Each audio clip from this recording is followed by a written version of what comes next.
Јазикот и културата се столбовите на идентитетот на еден народ и на едно општество.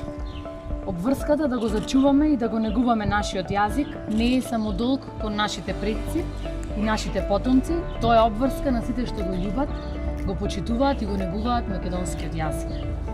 Јазикот е културно наследство во кое што се обединува духовната и материјалната култура на човештвото. Македонскиот јазик е најреферентното обележје на македонскиот народ. Да се занемари македонскиот јазик, значи да се занемари естетиката на македонската историја, меморија и современост.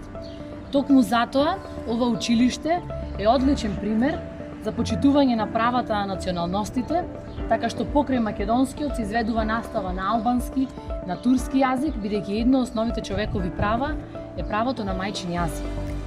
Во имплементирањето на интегрираното образование, главна алка се заедничките активности, преку кои децата се повеќе се запознаваат, ја запознаваат својата меѓусебна култура, својот јазик, а знаеме дека познавањето на секој јазик представува непроценливо богатство.